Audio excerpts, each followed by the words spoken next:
Communist Manifesto was written by Karl Marx and Friedrich Engels, who is an author that Marx worked with, especially later on in his writing career. The first line of chapter 1 or section 1 of the Communist Manifesto is one of the most famous lines from the entire work.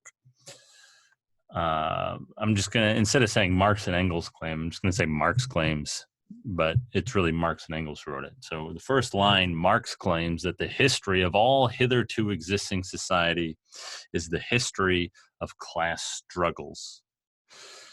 What this means, what he's saying, is if we look back at human history, at human societies, and try to tell the story of what was going on, try to understand them, what we're going to see is a series of struggles between classes. Those classes are different depending upon which society or culture or historical framework you're in. And Marx gives lots of different examples of these things. So within ancient Greece, the classes were slightly different than the classes you had in ancient Rome, which are different from the classes you had in medieval Europe, which are different from the classes that you have today. But what runs through all human history is class struggle. Regardless of what the classes are, they are struggling. There's a fight, there's a tension. And so what Marx is interested in doing in the Communist Manifesto is exploring and explaining and understanding what that class struggle is today. And so while Marx was writing in the 19th century, I think he and other Marxists down to today would want to say that the class struggle today is the same as it was when Marx was writing. There have been differences to be sure, but the basic class struggle and the basic ideas that we find in the Communist Manifesto still apply. So what we're going to do is try to understand who these two classes are and why they're struggling, or how this struggle manifests itself, what exactly is going on here. So the two classes are the bourgeois, or the bourgeoisie, and the proletariat. The bourgeois, just to give you a very kind of quick cursory understanding of who these people are, we're going to go into more detail subsequently, but the bourgeois, they are basically the capitalists. They are the factory owners. They're the business owners. They're the people with all the money. And the proletariat, that's like your working class. The proletariat work for the bourgeoisie, the bourgeois. And when we use the word bourgeois today, I think we usually tend to use it, we certainly use it more loosely than Marx uses it, but we tend to use it to refer to kind of upper middle class, upper middle class types of things, right? Bourgeois clothing or cars or whatever, right? Or hobbies or whatever it might be. And Marx would agree with some of that, agree with a good portion of that.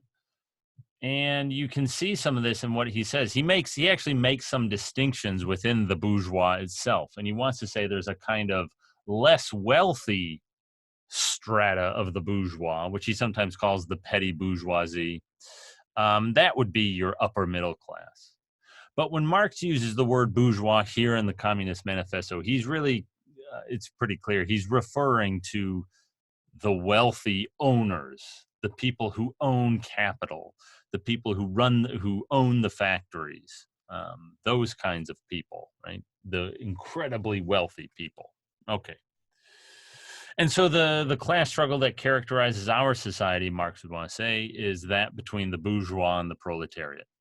Between, to put it in slightly anachronistic terms, between the 1% and the 99%, although that's very anachronistic for any number of reasons and doesn't quite adequately capture what Marx is up to. But that's something like that is the idea, right? The working class and then the people who are making all the money. So let's go into a little bit more detail about who these people are.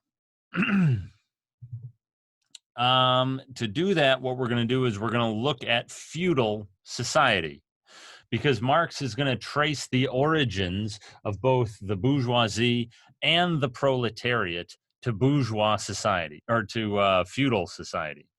And feudal society, of course, who is the oppressive class? Who has all the power and say? Well, it's the king, and then also the kind of noble, aristocratic classes, the lords, the kings, the nobles, something like that, right? Your lords and ladies and so on. And then within feudal society, you have everybody else. The vast majority of people are going to be peasants or serfs. And there's a lot to say about how feudal society works, how it's organized, how the peasants relate to the lords, and so on. We're not going to go into the details there. But basically, the lords kind of owned all of the land. They had certain obligations, and they had to swear obedience to the king. And so the king was ultimately in charge. But then the king kind of delegated to the lords, and the lords would own the land, and then the peasants would work on the lord's land. The serfs would work on the lord's land. And in certain places, at least, this like I believe Russia operated this way. The serfs, when the land was sold, lords might sell land or whatever, right? When the land was sold, the serfs were considered part of the land. They were sold with the land. And so it was a kind of slavery, not chattel slavery like you would, as occurred in the American South. Is different, right? Different circumstances. But it was they were serfs. It was a kind of slavery. They were bought and sold with the land. That was feudal society. Now, Marx's idea is that both the bourgeois and the proletariats arose out of the serfs, out of the peasant class. And so what we're going to do now is focus just on them, right? So we'll get rid of the lords and the king. And we're focusing on the bourgeois right now, how the bourgeois arose. And so Marx's idea is that the vast majority of the serfs did not become the bourgeois. The vast majority of the serfs would go on to become the proletariat, this kind of lowest working class. But a small segment of these serfs, right? So just, a handful of them, they would go on to become the bourgeois. And Marx tells a kind of story. It happened differently in different places, but the basic structure of the story is the same. So let's just focus on one serf couple there, right? And so the basic idea is this. So a small number of these serfs are going to become the bourgeoisie, the bourgeois. How does that happen? Well, Marx thinks one way that Marx tells the story, one way to tell this story, is that a small number of these serfs, just kind of by happenstance, kind of got out from under their lord. They were granted into an independent, free status, and they lived in a city. And they kind of moved to the city, and they weren't subject to any lord who would kind of take whatever it is they made. And so they could, so to speak, go into business for themselves. And these serfs who were granted a kind of independence and had their own little village or own little town became what Marx calls chartered burghers.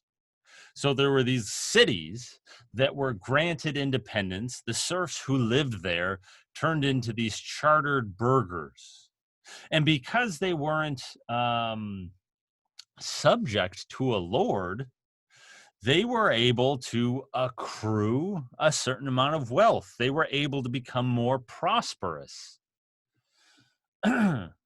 They had a bit more economic freedom, economic independence, which allowed for initiative, and they were more productive. They became wealthier. With the advent of the Industrial Revolution, this class of people, these chartered burghers, were able to become way more wealthy. They were the people who spearheaded the Industrial Revolution by being allowed this kind of economic initiative, right? They were able to increase their productivity, and they were always looking to increase their productivity even more.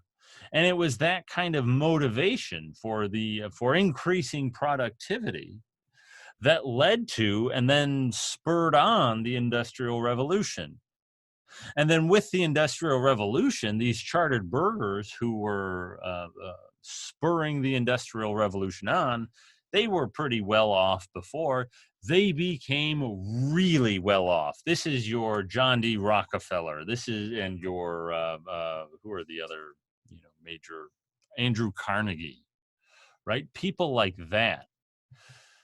That's the bourgeoisie, right? So when these chartered burghers industrialize and make way, way, way, way more money, when their power expands unbelievably, that's when you have the rise of what Marx would call the bourgeois or the bourgeoisie, right? It's these serfs who were allowed a certain amount of economic independence and who kind of took advantage of that, not necessarily in a nefarious way, but who capitalized on that, literally, and became these wealthy capitalists, the bourgeoisie.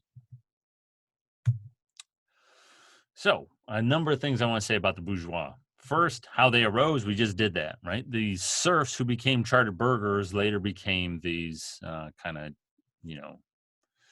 industrial tycoon types, right? That's what Marx kind of has in mind. Those kinds of people, factory owners and so on. That's where they came from. Now, in Marx's view, the bourgeois destroys all feudal relations. The enemy of the bourgeois are the noble people, the aristocrats, the aristocratic class. And they seek to destroy feudalism, the bourgeois does. They want to supplant the aristocratic class. And the bourgeois does this, and the bourgeois ascends. They become the powerful class. They become, as we're going to see ultimately, the oppressive class. But in doing this, the bourgeois destroys all feudal relations. And this has enormous consequences. So the bourgeoisie, in extending their power and infiltrating every aspect of society, which is something that they do, we'll see in just a second, Marx says they leave no other way for people to relate to each other than through self-interest.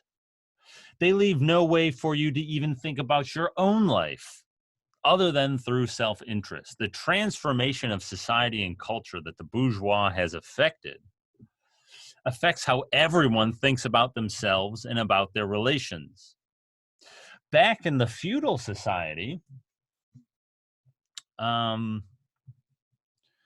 self-interest wasn't necessarily the main motivation for people. It was certainly one of the motivations that people had. But people may have pursued certain objects or certain ends or devoted their lives to certain things out of religious, chivalrous, or sentimental feelings, right?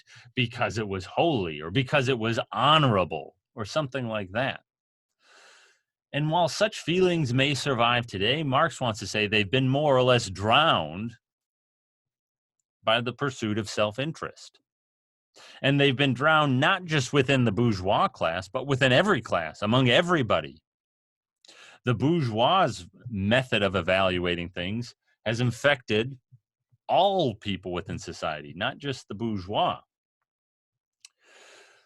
A further sign of this, Marx thinks, another way in which the bourgeois has destroyed all feudal relations, to put it in Marx's words, honor has been stripped from every occupation. Right? It used to be the case that certain occupations, so back in the feudal days, say, that certain occupations were seen as honorable and so choice-worthy. Maybe they didn't make you a lot of money, but they were honorable, and so that was kind of worthwhile and worth doing. Indeed, back in the day, something like business was seen as somewhat dishonorable. This is certainly true back in ancient Greece. And I think some of this remained true throughout the Middle Ages. To be in business like that, like, yeah, you needed business people, but that wasn't what you aspired to. Even if you would make a lot of money, there was something kind of base or debased about it, something kind of dishonorable or shameful about being so consumed with money. That's totally gone with the bourgeoisie. That's Marx's point. All professions are merely a means to a wage now. Everything, every job, what you're going to do with your life, your career, just a means to a wage. Honor, religious, chivalrous, sentimental feeling, right? None of that has anything to do with it. That's what Marx is getting at here. That's his idea. And the bourgeois has done this. It's made people self-interested individuals, it's kind of undermined social relationships, made people very self-interested. And it's made it so that people's only motivation is something like the wage, the self-interest, right? That's what the bourgeois has done. That's what capitalism has done, according to Marx. Last point I want to stress about the bourgeoisie, it's constantly expanding, and it's expanding in many ways. In the first place, though, Marx doesn't use this word. It's pretty clearly what he has in mind. Globalization. It's the bourgeoisie who's responsible for globalization. The bourgeois is constantly looking for further markets to sell their products to. And what they want to do is they want to force every nation, this is the way Marx puts the point, they want to force every nation to adopt its own mode of production. So we'll set up factories all across the world. And then we'll sell the goods that we make at these factories to the people of these new worlds. Or to the people of these new countries, these new areas that we haven't really been economically involved with as of yet. Right? And this is what happens with the Industrial Revolution. Globalization, the economy becomes global. Every country becomes a marketplace or a potential marketplace. Every country becomes a potential site for production. Constantly expanding. The way Marx puts it, the bourgeoisie seeks to create a world after its own image. It seeks to bring everybody into the fold. And other countries are more or less incapable of resisting the bourgeoisie. And what Marx says, well, why? What he says is, well, because of the lure of cheap goods. The bourgeoisie, with their capitalistic mode of production, can make goods that are incredibly cheap. And that's very enticing for anybody. And so countries kind of allow the bourgeoisie to expand into them, right? People allow them to expand into their countries because the lure of these cheap goods. Another way in which the bourgeoisie is constantly expanding, and this is really almost like four ways, is through centralization.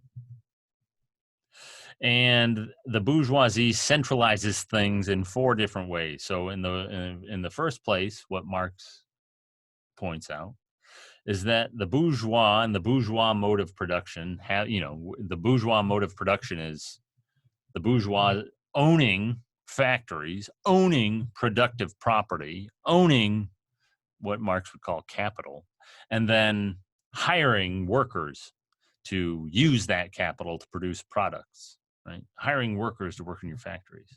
Well, that mode of production leads to centralization in population. People move into cities. That's where the factories are. And so people move into these cities, they cram into these cities, and so you get this centralization of population in cities. You get a centralization of the means of production in factories, right? So it used to be that the means of production were less centralized. Productive property wasn't concentrated in one building. No, instead, people would have productive property was much simpler, and everyone would have it, right? Everyone would have a screwdriver and a hammer and a saw and whatever. That's productive property. That's property with which you can produce things. With the ascendance of the bourgeoisie, the means of production become more and more centralized, not in the sense that all the screwdrivers go to the factory or whatever, but in the sense that a larger and larger share of the productive power of society is centralized, namely in these factories, right? You can produce far more in a factory than you can in a city where everybody has a screwdriver, right? So production, the means of production becomes centralized in factories. Property becomes centralized in the hands of the bourgeoisie. And so the proletariat, as we'll get to in just a second, they are not particularly wealthy. They do not own much in the way of property. Property goes to the bourgeoisie. And lastly, political power is centralized. And what Marx would mean by that is at least two different things, right? Political power is centralized in the hands of the bourgeoisie, sure. Marx thinks the bourgeoisie has essentially taken over or infiltrated the government, and now the government is really just a tool of the bourgeoisie that is furthering the bourgeoisie's interest. And so it's been political power has been centralized in the hands of the bourgeoisie, but moreover, political power is centralized in the government.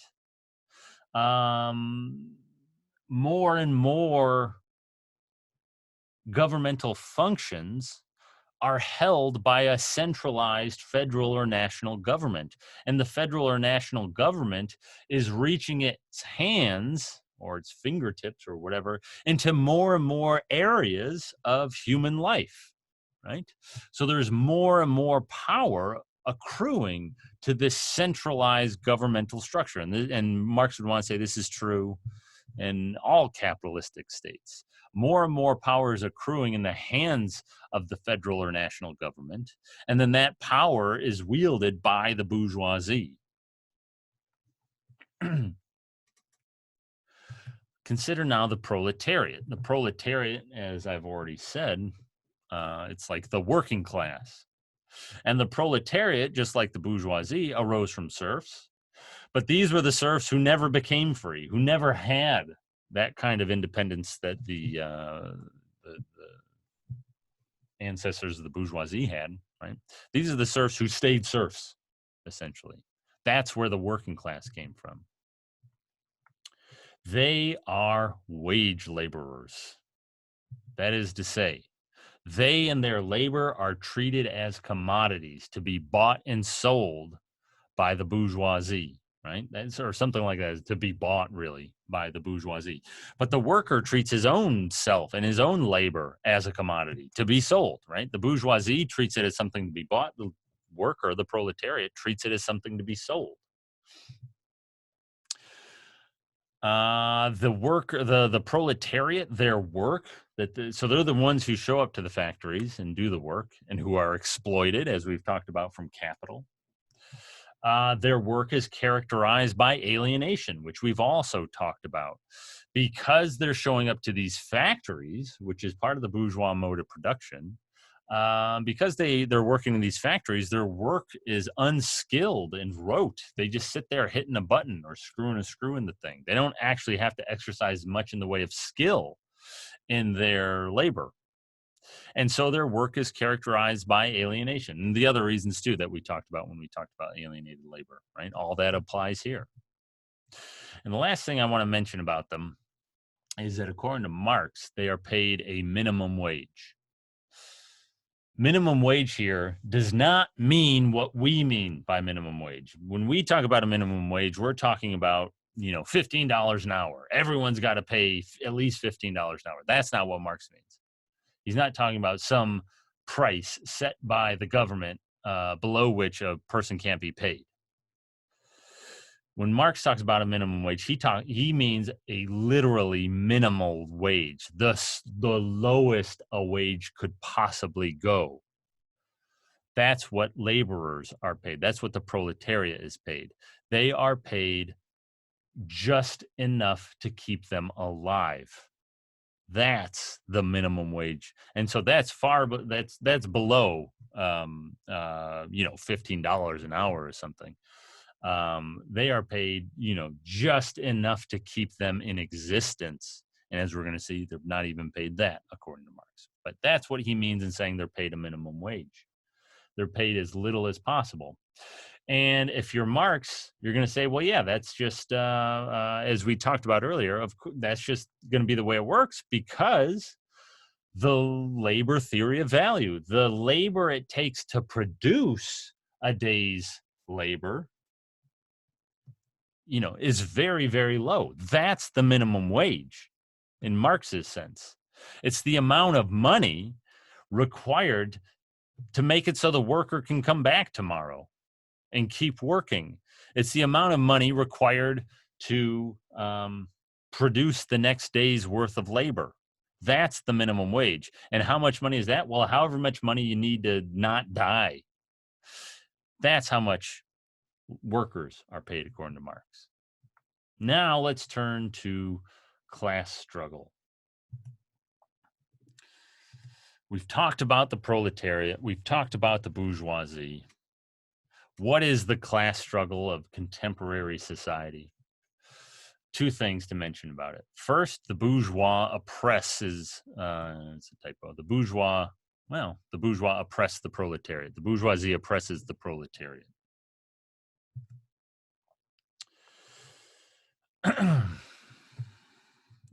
Couple things to say here. Even though productivity is expanding, the proletariat is being paid less. This is a key idea of Marx's.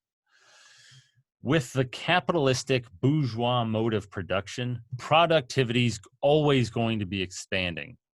What does that mean? That means that factories are making more and more and more and are able to make more and more and more stuff.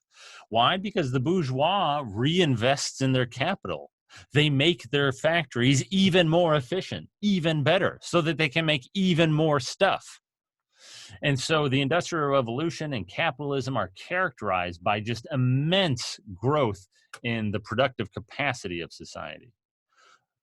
Society after the Industrial Revolution can produce way more stuff than it could prior to the Industrial Revolution, right? Productivity is expanding like crazy.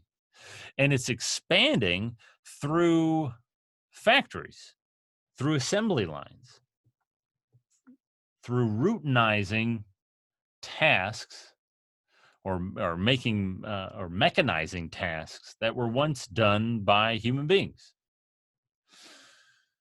And so productivity is expanding. GDP is going up. There's more and more stuff being produced.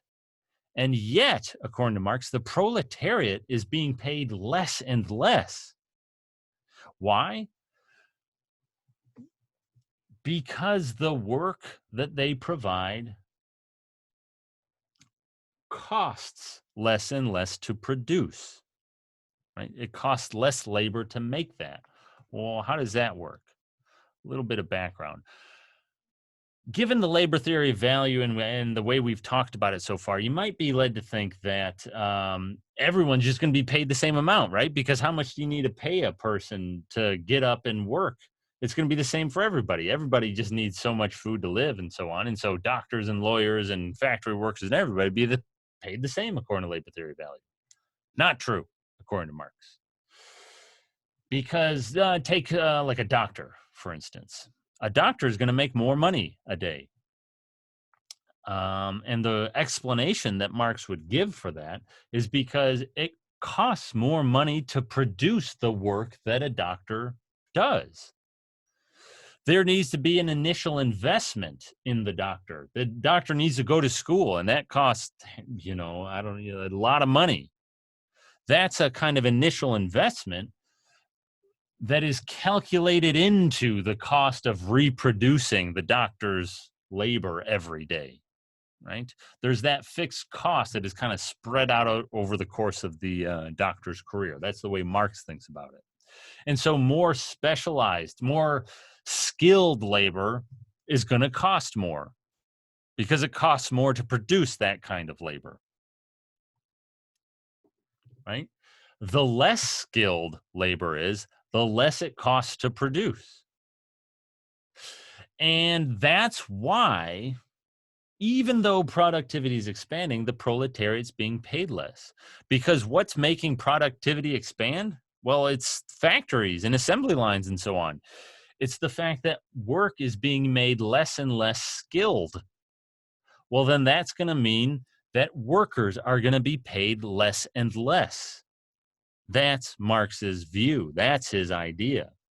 And so even though, the situation that we find ourselves in our society, according to Marx, we can make more goods than we ever dreamed we could make.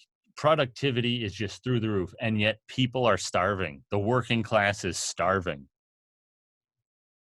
There's an inherent tension to that, Marx thinks.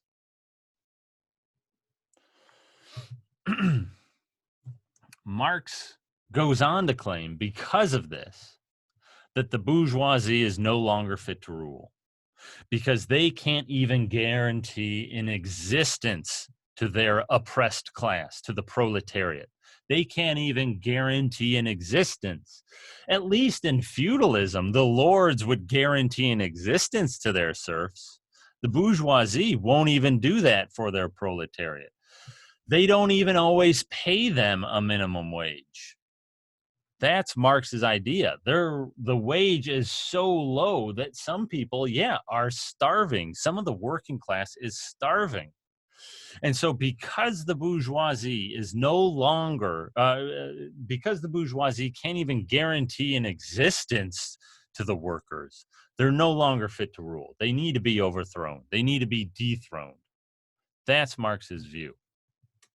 Now, there's one other element I want to mention about class struggle, but at this point, I want to talk a little bit about this idea of Marx's in particular, this idea that with increases in productivity, the working classes are becoming poorer and poorer. That's Marx's view. Workers are becoming poorer and poorer. Now, what I want to point out about this is that this is, in fact, false. This is just not true.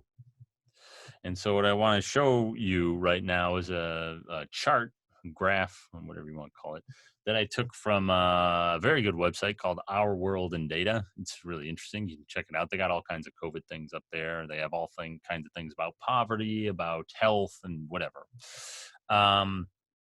It's run by an Oxford economist named Max Roser. But here's a graph showing, or chart, I don't even know what this is, chart/graph showing the number of people living in extreme poverty over time and the number of people not living in extreme poverty. In extreme poverty, they adjust for inflation, right? And so it's not, you're not getting any kind of issues like that. Extreme poverty is defined as $1.90 a day. Living on less than $1.90 a day, you are in extreme poverty. Look back at 1820, right? The vast majority of humanity is living in extreme poverty, right? The red, pink part, that's people living in extreme poverty. The green part, people not in extreme poverty. And you go into the later into the 1800s, and you can see maybe why Marx would say what he was saying. If you look around, between 1850 and 1900, which would have been around when the Communist Manifesto was written, the number of people living in extreme poverty was going up. As a percentage of total population, it's a little bit unclear because obviously the green portion of that graph is expanding too. But if you were just Marx and you didn't have the full graph in front of you, you might think, people are becoming poorer and poorer. More and more people are living in extreme poverty. But we have the benefit of the past, 150 years that Marx didn't have. And so we see how the graph continues. And it seems to be continuing the trends that had begun in some way during Marx's day. And so today, the number of people living in extreme poverty, it's actually quite a minority. Very few people live in extreme poverty today. The vast majority of people today do not live in extreme poverty. The vast majority of people are doing much better than people ever have, materially speaking. And so certainly the proletariat, that's the vast majority of humanity, according to Marx. And so This has been a problem that certain Marxists have tried to address in certain ways. We're not going to get into the details, but it's simply not true that the proletariat is getting poorer and poorer, or has grown poorer and poorer under capitalism, as this graph ably shows. If anything, the opposite is the case. Poorer people have had their standard of living raised over the past 200 years or so.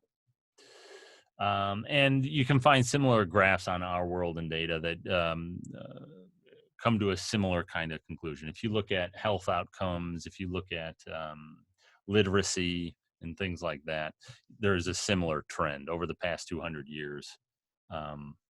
Things have gotten really way better for the vast majority of people. I find this a helpful corrective, given the 24-hour news cycle and or whatever. Given news and the way it works today, we often overestimate, I think, how bad things are today. If you were given a choice, right, you were taken out of time and you were given a choice, when can I live? You can pick any year of, human beings have been around from the beginning of humanity to 2020. What year would you choose to live in? From a material, health, literacy standpoint, almost always the current year is the best choice. I mean, maybe 2020 is an exception, right? Because the pandemic and so on, but there's no better time really to be alive than the present. Okay, so that out of the way. Yeah. Second element of the class struggle that I want to discuss is what the proletariat is doing in light of what the bourgeois, of the oppression that they've received. With living conditions getting poorer and poorer, they are uniting against the bourgeoisie. And Marx sees his own task as helping this along. He's trying to help the proletariat unite against the bourgeoisie.